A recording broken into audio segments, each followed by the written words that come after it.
Nagbabalik ang Ulat Bayan. Nanindigan si Ombudsman Jesus Crispin Remulla na may warrant of arrest na ang ICC kay Senator Bato de la Rosa. Samantala, reklamo kay Zaldico sa anomalya sa flood control projects. Posibleng akyat na sa Sandigan Bayan sa susunod na linggo. Yan ang ulat ni Isaiah Mirafuentes. Kung tatanungin niyo ako kung meron warrant, meron. Nasa telepono ko.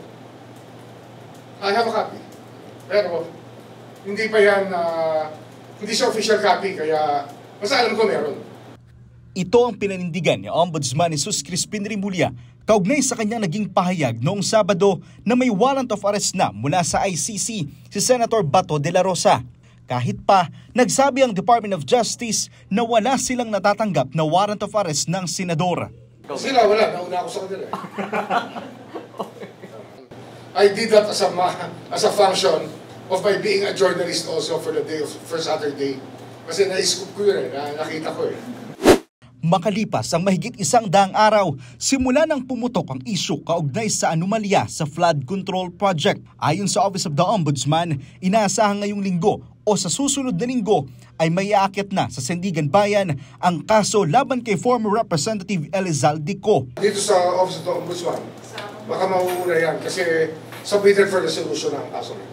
Ayon kay Remulla, bukod kay Ko, kasama ring masasampahan ng reklamong malversation of public funds sa Sandigan Bayan ang ilang mga DPWH officials sa Region 4B at mga opisyal ng Sunwest Construction Company.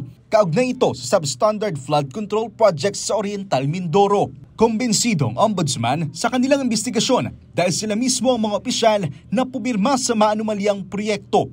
Dagdag ni Remulla, sakaling may court order na, may paraan na para mapabalik si Ko sa bansa.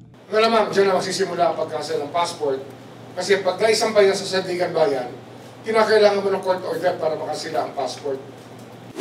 Iginiit ni Remulla na hindi pa rin lusot si dating House Speaker Martin Romualdez sa ibang mabibigat na kaso. Ito ay matapos sabihin niya noong nakaraang linggo na tanging gross and excusable negligence lang ang kasong posibleng kaharapin ni Romualdez. Pinag-aaral natin ang gulo ng conspiracy, ang gulo ng malversation, ang gulo ng plunder. Hindi naman ito pwedeng ibitawan mo lang kagad ng salita. Pero sasabihin ko, pinag-aaralan namin yan. Pero sa ngayon, yung pa lang ang lumalabas na tila pwedeng ibintang sa kanyang pagkatao, sa kanyang opisina. Sa ngayon, nasa 15 kaso na kaugnay sa flood control ang sumasailalim sa preliminary investigation. Matapos nito, isusumite na nila ito sa Sandigan Bayan. Isaiah Mirafuentes para sa Pambansang TV sa Bagong Pilipinas.